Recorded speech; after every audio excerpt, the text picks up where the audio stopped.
സഹോദരിമാർക്ക് മുൻപിൽ അലീന സത്യം വെളിപ്പെടുത്തുകയാണ്. അതായത് നമ്മുടെ സഹോദരിമാരാണെങ്കിൽ ആരെ സ്റ്റാലിനെ കാണാനായിട്ട് വരാനായിട്ട് ഒരുങ്ങുകയാണ്.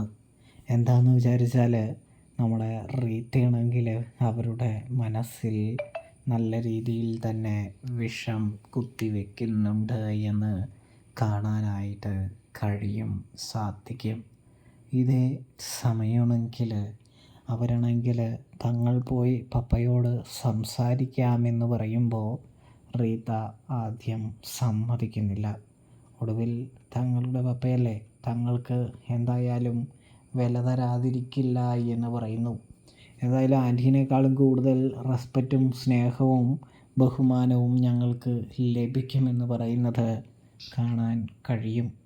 മനസ്സില്ലാ മനസ്സോടെയാണെങ്കിലും റീത്ത മക്കളെ സ്റ്റാലിൻ്റെ അടുത്തേക്ക് വിടുകയാണ് എന്ന് കാണാം. ഏതാണ്ട് റീത്ത അവരെ അടക്കി വെച്ചിരിക്കുകയാണ്. കാരണം അവർ വെളിയിലേക്ക് പോയി കഴിഞ്ഞാൽ റീത്തയുടെ കള്ളത്തരങ്ങളെല്ലാം പിടിക്കപ്പെടും, റീത്തയ്ക്ക് പണി കിട്ടും എന്നറിയാം. എന്നിരുന്നാലും റീത്തയാണെങ്കിൽ സ്വത്തുക്കളൊക്കെ തൻ്റെ കൈകളിലേക്ക് വരാനായിട്ട് എന്ത് ചെയ്യുന്നുണ്ട്, നമ്മുടെ അലീനയെ തുരത്തി ഓടിക്കാനായിട്ട് മക്കളെ വിടുകയാണ് എന്ന് കാണാം. അങ്ങനെ രണ്ടുപേരും അവിടേക്ക് പോവുകയാണ്. മകൻ പോകുന്നില്ല. ഇതേ സമയമാണെങ്കിൽ അവിടെ അവർ വരുന്നത് കണ്ടതും നമ്മുടെ പൗലോസും ആൻ്റപ്പനും അവരെ സ്വീകരിക്കുന്നൊരു കാഴ്ചയും കാണാനായിട്ട് സാധിക്കുന്നുണ്ട്.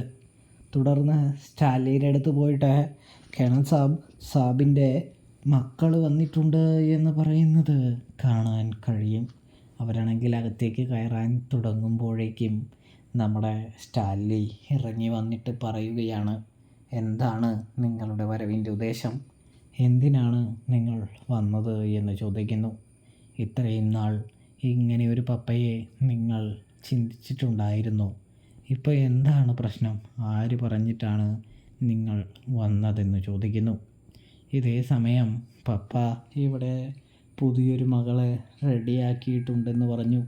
അപ്പോൾ പഴയ മക്കളായി ഞങ്ങളോട് സ്നേഹമൊന്നും ഇല്ലല്ലേ, ഇന്ന് സ്നേഹമുണ്ടോ എന്നൊക്കെ ഇങ്ങനെ ചോദിക്കുകയാണ്. അപ്പോഴാണെങ്കിൽ എന്നെ നിങ്ങൾക്ക് ആർക്കും വേണ്ടാലോ, എനിക്ക് സ്നേഹിക്കാനോ എന്നെ സ്നേഹിക്കാനോ ഇതുവരെയും ആരും ഉണ്ടായിരുന്നില്ല. ഇപ്പോഴാണ് തൻ്റെ മകൾ തന്നിലേക്ക് എത്തിച്ചേർന്നത്. നിങ്ങൾക്ക് ആ റീത്താൻ്റിയല്ലേ വലിയ വിശ്വാസം എന്ന് പറയുന്നു, റീത്താൻ്റി പറയുന്നതല്ലേ വേദവാക്യം എന്ന് പറയുന്നു.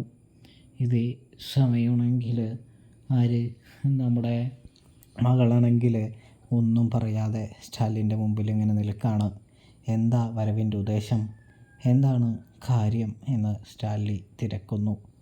ഇതേ സമയമാണെങ്കിൽ ഞങ്ങൾ പപ്പയുടെ മകളെ ഒന്ന് കാണാനായിട്ട് വന്നതാണെന്നും കൂടാതെ ഇവിടെ 2-3 ദിവസം നിൽക്കാനായിട്ട് വന്നതാണെന്നും പറയുമ്പോൾ സ്റ്റാൻലി ആണെങ്കിൽ പിന്നെ മറിച്ചൊന്നും പറയുന്നില്ല.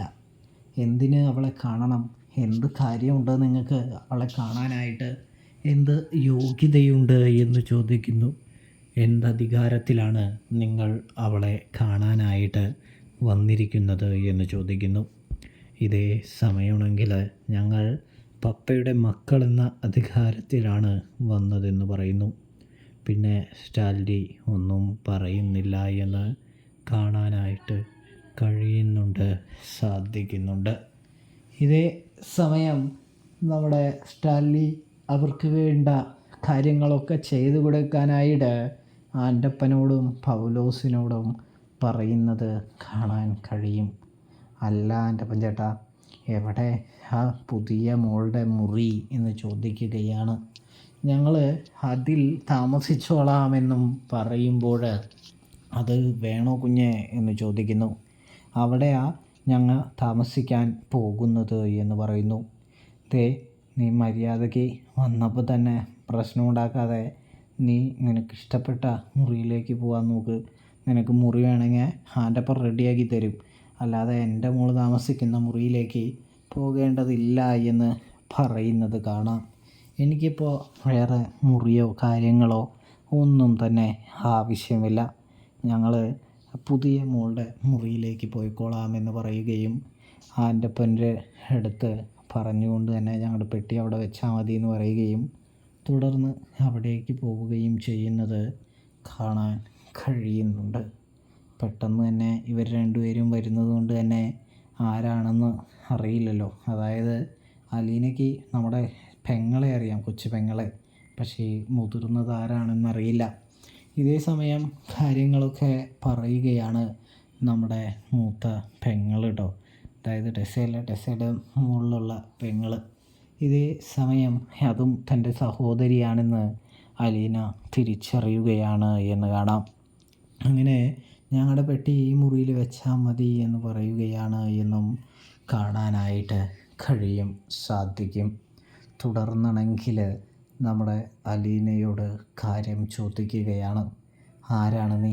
എന്താണ് ഞങ്ങളുടെ പപ്പയുമായിട്ടുള്ള ബന്ധം? എങ്ങനെയാണ് നീയും പപ്പയും കണ്ടുമുട്ടിയത് എന്ന് ചോദിക്കുന്നു.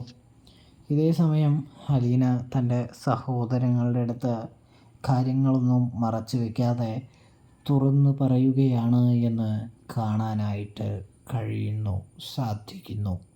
അതായത് എൻ്റെ പേര് അലീനയാണെന്നും ഞാൻ ഈ 23 വർഷക്കാലം ഒരു കഴക്കൂട്ടത്തിലെ ഓർഫണേജിലായിരുന്നെന്നും ആ അനാഥാലയത്തിൽ ഒരുപാട് പേര് തന്നെ സ്നേഹിക്കാനുണ്ടായിരുന്നെന്നും ഇവിടെ വന്നപ്പോൾ ആരും ഇല്ല എന്നും പറയുകയാണ്. തുടർന്ന് താൻ ഇവിടെ എത്തിയത് സ്വത്തിനോ കാര്യത്തിനോ ഒന്നും വേണ്ടിയല്ല എന്ന് പറയുന്നു. തൻ്റെ പപ്പയുടെ കൂടെ സന്തോഷമായിട്ട് ജീവിക്കാൻ വേണ്ടി തന്നെയാണ് എന്നും അലീന പറഞ്ഞു വയ്ക്കുകയാണ്. ഇതേ സമയം അലീനയുടെ നന്മ തിരിച്ചറിയുന്ന സഹോദരികൾ അലീനയെ ഒപ്പം നിർത്താൻ നിൽക്കുന്നുണ്ട്. തുടർന്ന് നമ്മുടെ റീത്തയാണ് ഏറ്റവും വലിയ പ്രശ്നമെന്നും ഞങ്ങളെ മമ്മിയെയൊക്കെ പപ്പയിൽ നിന്നും അകറ്റി നിർത്തിയിരിക്കുന്നത് റീത്ത ആൻറ്റിയാണെന്നും നമ്മുടെ പെങ്ങൾ മനസ്സ് തുറന്ന് പറയുകയാണ് എന്ന് കാണാനായിട്ട് സാധിക്കും. ഇതേ സമയമാണെങ്കിൽ നമ്മുടെ റീത്തയെക്കുറിച്ചുള്ള കാര്യങ്ങളൊക്കെ അലീനയോട് പറയുകയാണ് കേട്ടോ. അപ്പോൾ റീത്തയ്ക്ക് ഉള്ള പണി കൊടുത്താൽ മാത്രമേ ഇവരെ ഇവിടേക്ക് കൊണ്ടുവരാൻ കഴിയുള്ളൂ എന്നും ഇവർക്ക് ഇവിടെ വരണമെന്ന് ആഗ്രഹമുണ്ടെന്നും പപ്പയുടെ ഈ ഒറ്റപ്പെട്ട ജീവിതം അവസാനിപ്പിക്കണമെന്നും അലീനയ്ക്ക് ഒരുപാട് ആഗ്രഹമുള്ളത് കൊണ്ട് തന്നെ അലീന സത്യം തിരിച്ചറിയുമ്പോൾ റീത്തയുടെ കളികൾ അവസാനിപ്പിക്കാനുള്ള ഒരു രീതിയിലേക്ക് കാര്യങ്ങൾ അടുപ്പിക്കുന്നത് കാണാനായിട്ട് സാധിക്കും. പ്രേക്ഷകരെ, കൂട്ടുകാരെ.